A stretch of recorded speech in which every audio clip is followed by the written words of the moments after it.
Hey YouTube, Mark Kaufman here, and today I am reviewing the benchmade griptilian. This thing is a classic, and I've already reviewed one, and I've already done a sharpening video on one on how to sharpen these serrations. So I'll link that down below, but this is going to be a very quick review because, well, this is a very classic knife.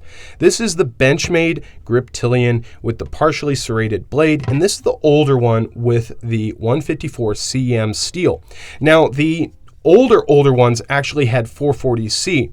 I have reviewed one of those, and it was a mini griptilian in 440C, and I will link that video down below as well.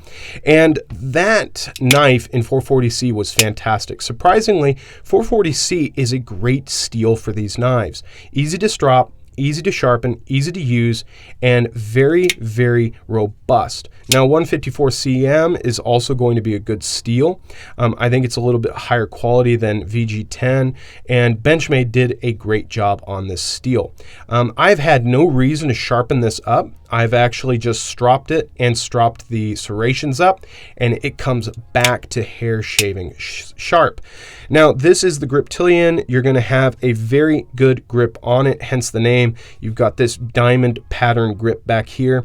You have a ton of lines here for grip, and then you have some lines back here for grip also that actually extrude upward.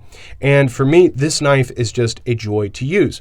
Now, one of the things I don't like about the griptilian is that it has a polymer or a plastic handle, and I just don't like that. I wish it was G10. I really wish they would just make this standard model in G10, but that would probably add about $50 on top of the asking price of these knives. Now, you can buy these for about $130 right now, and then you can get the minis for about $105 last time I checked, and I think that's still a good price. However, I think for the money, this could be G10. It probably wouldn't take a lot to integrate that.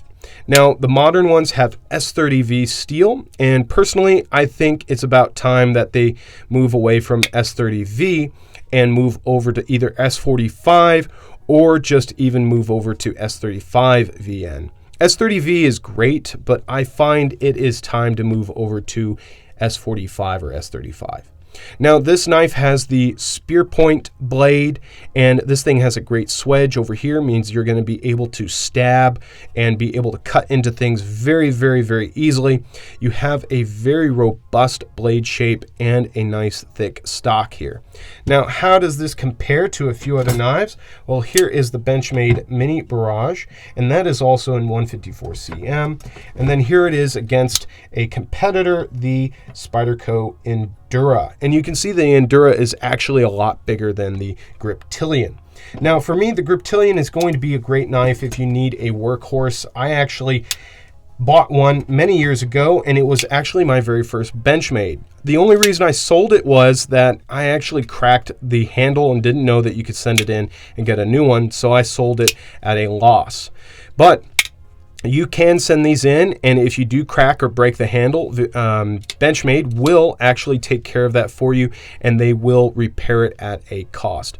Now, this is one of the things you need to be aware about when you buy the serrated model of anything from Benchmade. They will not sharpen the serrations. They will only sharpen the flat blade surface. So if you ever do send these in for life sharp services from Benchmade, be aware that they will not take care of this at all for you. That is one of the reasons why I made a video on how to sharpen serrations. So definitely go check that video out if you are interested in that. So thank you guys again. This is another review, and this knife was supplied by the BPEX Pass Around Group, and this is one of the knives from Jason over at NebuCloud. So thank you again, Jason, for letting me take a look at this classic. Till the next one, I'll talk to you guys later. Bye-bye.